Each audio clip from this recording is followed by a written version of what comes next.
सत श्री अकाल जी। अगे पढ़ते हैं जी बायोटिक इंटरैक्शनस। बायोटिक स्पीसीज की जीवां की आपस में इंटरैक्शन।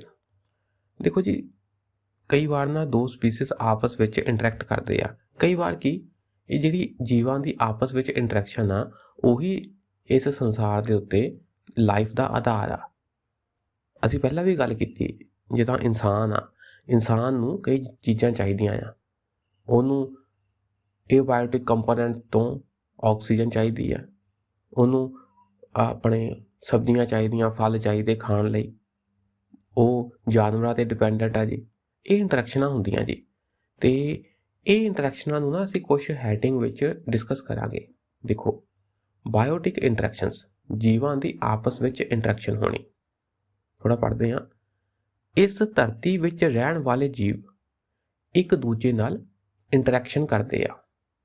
एक दूजे नाल इंटरैक्शन करते हैं, अलग अलग नहीं रहते, एक दूजे नाल उन्हां दा कोई ना कोई लैण देण हुंदा आ। जीवां विचकार आपसी तालमेल इस दी बचाव ਅਤੇ ਸਮੁੱਚੇ तौर ਤੇ ਈਕੋਸਿਸਟਮ ਦੇ ਕੰਮਕਾਜ ਲਈ ਇੱਕ ਬੁਨਿਆਦੀ ਜ਼ਰੂਰਤ ਹੈ। ਇਹ ਜਿਹੜਾ ਇੰਟਰੈਕਸ਼ਨ ਆ, ਇਸ ਨਾਲ ਕੀ ਹੈ ਜੀ, ਜੀਵਾਂ ਨੂੰ ਪ੍ਰੋਟੈਕਸ਼ਨ ਮਿਲਦੀ ਹੈ, ਉਹਨਾਂ ਦੇ ਰਹਿਣ ਲਈ ਜ਼ਰੂਰੀ ਹੈ ਜੀ ਇਹ ਇੰਟਰੈਕਸ਼ਨ। ਰੋਟੀ ਪਾਣੀ ਮਿਲਦਾ ਜੀ, ਖਾਣ ਲਈ ਚੀਜ਼ਾਂ ਮਿਲਦੀਆਂ, ਤੇ ਈਕੋਸਿਸਟਮ ਦੇ ਫੰਕਸ਼ਨ ਲਈ ਵੀ ਇਹ ਬਹੁਤ ਜ਼ਰੂਰੀ ਹੈ ਜੀ ਇਹ ਇੰਟਰੈਕਸ਼ਨ। ਅਸੀਂ ਇਹਨਾਂ ਪਰਸਪਰ ਕਿਰਿਆਵਾਂ ਨੂੰ ਹੇਠ ਲਿਖੀਆਂ ਕਿਸਮਾਂ ਵਿੱਚ ਕੈਟਾਗਰਾਈਜ਼ श्रेणीबद्ध कर सकते हाँ। आ कुछ हुण इंटरैक्शनस असीं पढ़नी आ जी। ये इंटरैक्शन विच की हुंदा आ, किहनूं फायदा हुंदा, किहनूं नुकसान हुंदा आ, वो तुसीं याद रखना। इत्थों प्रश्न आ जांदे आ। पहला है जी आपसीवाद, म्यूचुअलिज्म। ये हुण तुसीं ना एक गल नोट करनी आ कि साइंस के टॉपिक विच ना, एनवायरनमेंट के टॉपिक विच, साइंस के टॉपिक विच जिहड़ियां टर्मिनोलॉजीज आ ना, ਉਹਨੂੰ ਤੁਸੀਂ ਜੇ ਪੰਜਾਬੀ ਵਿੱਚ ਹਿੰਦੀ ਵਿੱਚ ਯਾਦ ਕਰੋਗੇ ਤਾਂ ਤੁਹਾਡੇ ਲਈ ਟਫ ਹੋ ਸਕਦੀਆਂ, ਤੁਹਾਡੇ ਲਈ ਮੁਸ਼ਕਲ ਹੋ ਸਕਦੀਆਂ। ਤੇ ਕੋਸ਼ਿਸ਼ ਕਰੀਏ ਅੰਗਰੇਜ਼ੀ ਵਾਲੀਆਂ ਤੁਸੀਂ ਯਾਦ ਕਰੋ। ਮਿਊਚੁਅਲਿਜ਼ਮ, ਆਪਸੀਵਾਦ, ਮਿਊਚੁਅਲਿਜ਼ਮ, ਦੋਹਾਂ ਨੂੰ ਫਾਇਦਾ।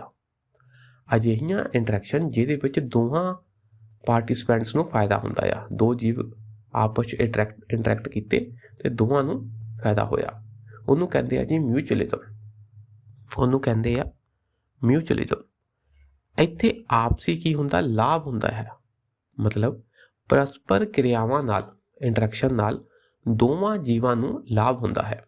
ਉਦਾਹਰਨ ਦੇਖ ਲਈਏ ਜੀ। ਉਦਾਹਰਨ ਫੋਟੋ ਤੋਂ ਸਮਝਦੇ ਹਾਂ। ਆਹ ਦੇਖੋ ਜੀ, ਆਹ ਇੱਕ ਫੁੱਲ ਆ, ਠੀਕ ਹੈ ਜੀ। ਆਹ ਫੁੱਲ ਦਾ ਆਹ ਦੇਖੋ ਜੀ, ਆਹ ਜਿਹੜੇ ਹੁੰਦੇ ਆ ਛੋਟੇ ਛੋਟੇ ਹੁੰਦੇ ਆ, ਇਹਦੇ ਉੱਤੇ ਨਾ ਪਾਊਡਰ ਜਿਹਾ ਲੱਗਾ ਹੁੰਦਾ, ਪਾਊਡਰ ਲੱਗਾ ਹੁੰਦਾ, ਠੀਕ ਹੈ ਜੀ। ਤੁਸੀਂ ਦੇਖੋ ਨਾ, ਆਹ ਹੋ ਗਿਆ ਜੀ ਤੁਹਾਡਾ ਮਾਦਾ, ठीक है जी। आ हो गया नर। तो सिंपल असीं कह दईए कि इत्थे पोलन ग्रेन्स हुंदे आ जी, पराग दे कण हुंदे आ। हुण एक मधुमक्खी आई, मधुमक्खी फुੱਲ ते बैठी ते मधुमक्खी ने फुੱਲ तो रस चूसिया, मधुमक्खी नूं भोजन मिल गया, मधुमक्खी दा फायदा हो गया। फिर वो मधुमक्खी उड़ के चल गई जी, पर उहदे पैरां दे नाल ये जिहड़े पोलन आ, ये जिहड़े कण आ, पराग दे कण आ, वो जुड़ गए, वो लग गए। तो जदों ये मधुमक्खी दूसरे फुੱਲ ते जाके बैठेगी तो उत्थे जाके ये कण ला देगी। आ मादा दे नाल नर वाले कण लग गए, तो क्रॉस फर्टिलाइजेशन हो गया जी। क्रॉस फर्टिलाइजेशन हो गया ते विच बीज का निर्माण होएगा। सिंपली कहिए कि मधुमक्खी नूं शहद मिल गया, जां आपां कहिए रस मिल गया, नैक्टर मिल गया। शहद तो नहीं कहांगे, नैक्टर मिल गया, अमृत मिल गया, रस मिल गया, फुੱਲ तो भोजन मिल गया। तो इन्हां दे पैरां दे नाल इत्थों जिहड़े पराग दे कण आ वो दूजे फुੱਲ तक पहुँच गए, तो इत्थे फिर बीज बनिया जी। नर ते मादा दे मेल तो बीज बनिया, तो ये हो गया जी क्रॉस फर्टिलाइजेशन, क्योंकि एक फुੱਲ तो दूजे फुੱਲ तक पराग कण चल गए। किस तरह चल गए, मधुमक्खी लैके गई। तो इस हिसाब नाल फुੱਲਾਂ का फायदा भी होया। तो पॉलीनेशन विच दोहां का फायदा होया, इंटरैक्शन हुई, मधुमक्खी नूं भी फायदा होया ते फुੱਲਾਂ नूं भी फायदा होया। मधुमक्खी नूं रस मिल गया ते फुੱਲਾਂ दा बीज बन गया जी। उहदे पोलन, उहदे पराग कण एक फुੱਲ तो दूजे फुੱਲ तक पहुँच गए। बस इनू हुण थोड़ा थोड़ा असीं पढ़ लेना जी। ਉਦਾਹਰਣ ਹੈ ਜੀ ਪਰਾਗਣ ਮਤਲਬ ਪੋਲੀਨੇਸ਼ਨ ਦੇ ਆਪਸੀ ਤਾਲਮੇਲ ਵਿੱਚ ਇੰਟਰੈਕਸ਼ਨ ਵਿੱਚ ਪਰਾਗ ਕਰਨ ਵਾਲੇ ਨੂੰ ਭੋਜਨ ਮਿਲਦਾ ਹੈ। ਪਰਾਗ ਕਿਨ ਕੀਤਾ ਜੀ? ਮਧੂਮੱਖੀ ਨੇ, ਉਹਨੂੰ ਮਿਲ ਗਿਆ ਜੀ ਭੋਜਨ, ਉਹਨੂੰ ਰਸ ਮਿਲ ਗਿਆ। ਅਤੇ ਪੌਦਿਆਂ ਦੇ ਪਰਾਗ ਪੋਲਨਸ, ਅੰਗਰੇਜ਼ੀ ਵਿੱਚ ਕਹੀਏ ਤਾਂ ਪੋਲਨਸ, ਪਰਾਗ, ਇਹ ਛੋਟੇ ਛੋਟੇ ਕਣ ਦੂਜੇ ਫੁੱਲਾਂ ਵਿੱਚ ਪਹੁੰਚ ਜਾਂਦੇ ਹਨ, ਟਰਾਂਸਫਰ ਹੋ ਜਾਂਦੇ ਹਨ ਅਤੇ ਇਹ ਕੀ ਹੈ ਜੀ? ਕ੍ਰਾਸ ਫਰਟੀਲਾਈਜੇਸ਼ਨ ਹੋ ਗਈ ਜੀ, ਪ੍ਰਜਨਨ ਹੋ ਗਿਆ ਜੀ, ਅੰਤਰਗਰਭੀਕਰਨ ਹੋ ਗਿਆ ਜੀ, ਪ੍ਰਜਨਨ ਹੋ ਗਿਆ ਅਤੇ ਬੀਜ ਬਣ ਗਿਆ। ਇਸ ਲਈ ਪੌਦੇ ਨੂੰ ਵੀ ਲਾਭ ਮਿਲਦਾ ਹੈ। ਠੀਕ, ਇਹ ਗੱਲ ਹੋ ਗਈ। ਅਗਲਾ ਹੈ ਜੀ ਕਮੈਂਸਲਿਜ਼ਮ। ਕਮੈਂਸਲਿਜ਼ਮ ਇਹ ਕਿਸ ਤਰ੍ਹਾਂ ਦੀ ਇੰਟਰੈਕਸ਼ਨ ਆ? ਇਸ ਦੇ ਵਿੱਚ ਇੱਕ ਸਪੀਸੀਜ਼ ਨੂੰ ਤਾਂ ਲਾਭ ਹੁੰਦਾ ਹੈ ਪਰ ਦੂਜੀ ਪ੍ਰਭਾਵਿਤ ਨਹੀਂ ਹੁੰਦੀ, ਮਤਲਬ ਦੂਜੀ ਨੂੰ ਲਾਭ ਵੀ ਨਹੀਂ ਹੁੰਦਾ ਅਤੇ ਦੂਜੀ ਨੂੰ ਹਾਨੀ ਵੀ ਨਹੀਂ ਹੁੰਦੀ। ਉਦਾਹਰਨ ਦੇਖ ਲਈਏ ਜੀ, ਹੁਣ ਗੋਹਾ ਆ, ਗੋਹਾ, ਗਾਂ ਦਾ ਗੋਹਾ ਜਾਂ ਮੱਝ ਦਾ ਗੋਹਾ, ਉਹਦੇ ਵਿੱਚ ਕੀੜੇ ਲੱਗ ਗਏ ਜੀ, ਤਾਂ ਕੀੜਿਆਂ ਨੇ ਗੋਹੇ ਵਿੱਚੋਂ ਗੋਹੇ ਨੂੰ ਖਾ ਕੇ ਭੋਜਨ ਪ੍ਰਾਪਤ ਕੀਤਾ। ਪਰ ਗੋਹਾ ਕਿਹਦਾ ਆ ਜੀ? ਗਾਂ ਦਾ, ਅਤੇ ਗਾਂ ਨੂੰ ਕੋਈ ਅਸਰ ਨਹੀਂ ਹੁੰਦਾ, ਗਾਂ ਨੂੰ ਨਾ ਫਾਇਦਾ ਆ ਨਾ ਨੁਕਸਾਨ ਆ। ਗੋਹੇ ਵਿਚਲੇ ਕੀੜੇ ਗਾਂ ਦੇ ਗੋਹੇ ਤੋਂ ਭੋਜਨ ਅਤੇ ਆਸਰਾ, ਭੋਜਨ ਵੀ ਮਿਲਦਾ ਉਹਨਾਂ ਨੂੰ, ਫੂਡ ਵੀ ਮਿਲਦਾ ਅਤੇ ਰਹਿਣ ਲਈ ਥਾਂ ਵੀ ਮਿਲਦੀ ਆ, ਆਸਰਾ ਪ੍ਰਾਪਤ ਕਰਦੇ ਹਨ। ਪਰ ਕੀੜਿਆਂ ਦਾ ਗਾਵਾਂ 'ਤੇ ਕੋਈ ਅਸਰ ਨਹੀਂ ਹੁੰਦਾ, ਨਾ ਗਾਵਾਂ ਨੂੰ ਕੋਈ ਫਾਇਦਾ ਨਾ ਗਾਵਾਂ ਨੂੰ ਕੋਈ ਨੁਕਸਾਨ। ਇਹਨੂੰ ਕਹਿੰਦੇ ਆ ਜੀ ਕਮੈਂਸਲਿਜ਼ਮ। ਕਮੈਂਸਲਿਜ਼ਮ ਤੁਹਾਨੂੰ ਪਤਾ ਹੋਣਾ ਚਾਹੀਦਾ ਕਮੈਂਸਲਿਜ਼ਮ ਵਿੱਚ ਕੀ ਹੁੰਦਾ। ਅੱਗੇ ਹੈ ਜੀ ਕੰਪੀਟੀਸ਼ਨ। ਕੰਪੀਟੀਸ਼ਨ ਮੁਕਾਬਲਾ। ਦੋ ਜਾਤੀਆਂ ਜਾਂ ਸਪੀਸੀਜ਼ ਇੱਕ ਦੂਜੇ ਨਾਲ ਮੁਕਾਬਲਾ ਕਰਦੀਆਂ ਹਨ, ਮੁਕਾਬਲਾ ਕਰ ਰਹੀਆਂ ਹੁੰਦੀਆਂ ਹਨ। ਨਤੀਜੇ ਵਜੋਂ ਦੋਵਾਂ ਕਿਸਮਾਂ ਨੂੰ ਨੁਕਸਾਨ ਪਹੁੰਚਦਾ ਹੈ। ਕੰਪੀਟੀਸ਼ਨ ਕਰਦੀਆਂ ਤਾਂ ਦੋਵਾਂ ਨੂੰ ਨੁਕਸਾਨ ਪਹੁੰਚਦਾ। ਦੇਖੋ ਨਾ, ਜਿੱਦਾਂ ਮੰਨ ਲਓ ਆਹ ਭੋਜਨ ਆ, ਆਹ ਭੋਜਨ ਆ, ਇੱਕ ਜੀਵ ਹੈਗਾ A, ਇੱਕ ਪ੍ਰਕਾਰ ਦਾ ਜੀਵ ਮੰਨ ਲਓ ਸ਼ੇਰ ਆ, ਆਹ ਕੀ ਹੈ ਜੀ? ਕੋਈ ਹਿਰਨ ਆ, ਆਹ ਹੋ ਗਿਆ ਜੀ ਹਿਰਨ, ਠੀਕ ਹੈ ਜੀ, ਇਹ 'ਚ ਪਾ ਦਿੰਦਾ ਮੈਂ। B ਕੋਈ ਹੋ ਗਿਆ ਚੀਤਾ। ਹੁਣ ਸ਼ੇਰ ਅਤੇ ਚੀਤਾ ਦੋਵੇਂ ਹਿਰਨ ਨੂੰ ਖਾਂਦੇ ਆ, ਦੋਵੇਂ ਕੀ ਖਾਂਦੇ ਆ? ਹਿਰਨ ਨੂੰ। ਜੇ ਸ਼ੇਰ ਨੇ ਹਿਰਨ ਨੂੰ ਖਾ ਲਿਆ ਤਾਂ ਚੀਤੇ ਲਈ ਭੋਜਨ ਘੱਟ ਗਿਆ, ਤਾਂ ਜੇ ਚੀਤੇ ਨੇ ਖਾ ਲਿਆ ਤਾਂ ਸ਼ੇਰ ਲਈ ਭੋਜਨ ਘੱਟ ਗਿਆ। ਇਹਨਾਂ ਦਾ ਆਪਸ ਵਿੱਚ ਕੰਪੀਟੀਸ਼ਨ ਆ ਇੱਕ ਹੀ ਪ੍ਰਕਾਰ ਦੇ ਭੋਜਨ ਲਈ। ਦੇਖੋ ਉਦਾਹਰਨ, ਜੇਕਰ ਦੋ ਸਪੀਸੀਜ਼ ਇੱਕੋ ਭੋਜਨ ਖਾਂਦੇ ਹਨ ਅਤੇ ਦੋਵਾਂ ਲਈ ਭੋਜਨ ਕਾਫੀ ਨਹੀਂ ਹਨ, ਕੰਡੀਸ਼ਨ ਇਹ ਆ ਕਿ ਭੋਜਨ ਕਾਫੀ ਨਹੀਂ ਹੈ, ਤਾਂ ਦੋਹਾਂ ਦੀ ਘੱਟ ਭੋਜਨ ਤੱਕ ਪਹੁੰਚ ਹੋ ਸਕਦੀ ਹੈ, ਦੋਵਾਂ ਨੂੰ ਘੱਟ ਭੋਜਨ ਮਿਲ ਸਕਦਾ ਜੀ। ਓਕੇ, ਜਾਨਵਰਾਂ ਵਿੱਚ ਇੱਕ ਉਦਾਹਰਨ ਚੀਤਾ ਅਤੇ ਸ਼ੇਰ ਦੀ ਹੋ ਸਕਦੀ ਹੈ, ਕਿਉਂਕਿ ਦੋਵੇਂ ਜਾਤੀਆਂ ਇੱਕੋ ਜਿਹੇ ਸ਼ਿਕਾਰ ਨੂੰ ਖਾਂਦੀਆਂ ਹਨ, ਇਸ ਲਈ ਉਹ ਦੂਜੇ ਦੀ ਮੌਜੂਦਗੀ ਦੁਆਰਾ ਨਕਾਰਾਤਮਕ ਤੌਰ 'ਤੇ ਪ੍ਰਭਾਵਿਤ ਹੁੰਦੇ ਹਨ। ਜੇ ਚੀਤਾ ਆ ਜਾਏ, ਤੇਂਦੂਆ ਆ ਜਾਏ ਤਾਂ ਸ਼ੇਰ ਨੂੰ ਨੁਕਸਾਨ, ਸ਼ੇਰ ਨੂੰ ਨੈਗੇਟਿਵ ਇਫੈਕਟ ਹੋਏਗਾ, ਤਾਂ ਜੇ ਸ਼ੇਰ ਵੱਧ ਜਾਣ ਜਾਂ ਸ਼ੇਰ ਭੋਜਨ ਖਾ ਜਾਏ ਤਾਂ ਚੀਤੇ ਜਾਂ ਤੇਂਦੂਏ ਨੂੰ ਨੈਗੇਟਿਵ ਇਫੈਕਟ ਹੋਏਗਾ, ਕਿਉਂਕਿ ਉਹਨਾਂ ਕੋਲ ਭੋਜਨ ਘੱਟ ਹੁੰਦਾ ਹੈ।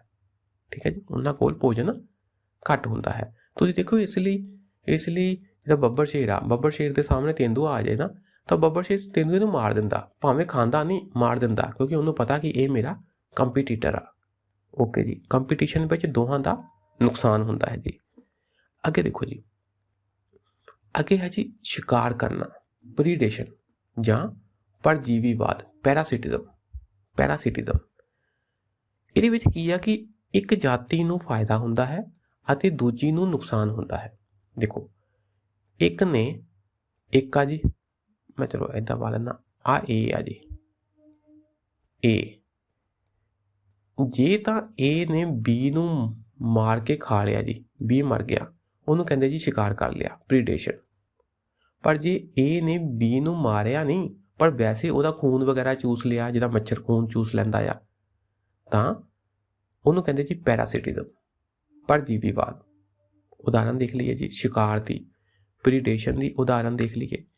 ਇੱਕ ਮੱਛੀ ਦੂਜੀ ਮੱਛੀ ਨੂੰ ਮਾਰ ਕੇ ਖਾ ਜਾਂਦੀ ਹੈ, ਜਿਹਨੂੰ ਮਾਰ ਕੇ ਖਾਧਾ ਉਹਦਾ ਫਾਇਦਾ ਹੋ ਗਿਆ, ਦੂਸਰੀ ਮਰ ਗਈ, ਦੂਸਰੀ ਦਾ ਨੁਕਸਾਨ ਹੋ ਗਿਆ, ਪ੍ਰੀਡੇਸ਼ਨ ਹੋ ਗਿਆ ਜੀ, ਸ਼ਿਕਾਰ ਹੋ ਗਿਆ।